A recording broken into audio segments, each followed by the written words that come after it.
It's a sign of spring in St. John's. Instead of birds and flowers, this is what returns to downtown. What the city calls the Water Street Infrastructure Project was a big one by any measure. But how do you measure a project like this? Sometimes you look at a street, how much street you constructed or how much storm or sanitary sewer or water main you put in. While this, if you measure that against other areas in the city, you may not see the same length, but you've got to look at the complexity of what you're dealing with in the downtown. We're dealing with aging infrastructure, but also the location where you're looking at doing the work. It's a tough place to have a lot of equipment, a lot of people, and you're trying to maintain, you need to maintain access to businesses, you need to maintain the pedestrians, you're looking at vehicular traffic. On a good day, engineer Mark White can hear the construction noise from his office across the street from City Hall.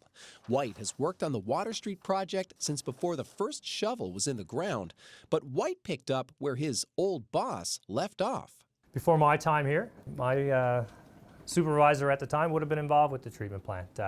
They would have been involved with the harbor interceptor sewer. So when it was actually constructed versus when you start planning this, you know what I mean, you're into the 90s. Back then, things worked a little differently.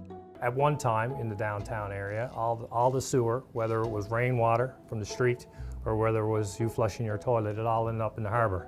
The exact spot where it ended up was known as the bubble. They didn't put that in the tourism ads. A stone's throw from downtown, sewage outfalls flowed straight into the Waterford River. That also ended up in the harbor, if it didn't get stuck along the way. Then one day, all of that began to change. This was all part of the harbor cleanup piece.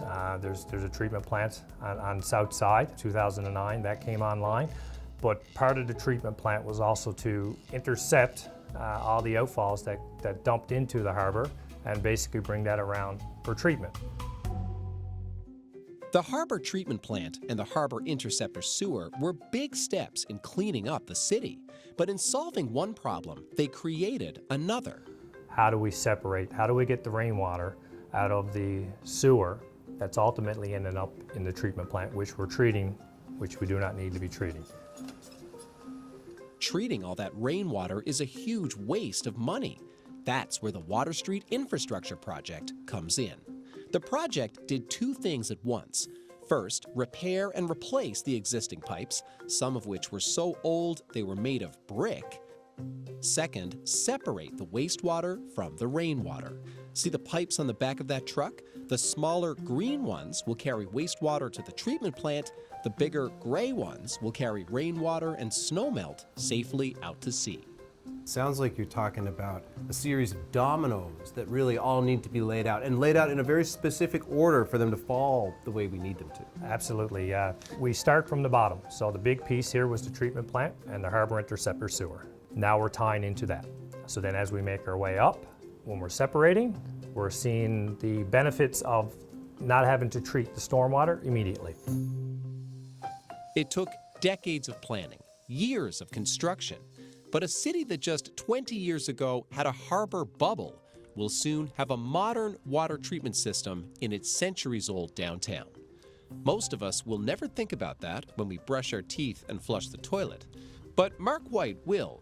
And down the road, so will another generation of city planners, engineers, and construction workers who pick up the story from here and fill in the next page. Zach Gowdy, CBC News, St. John's.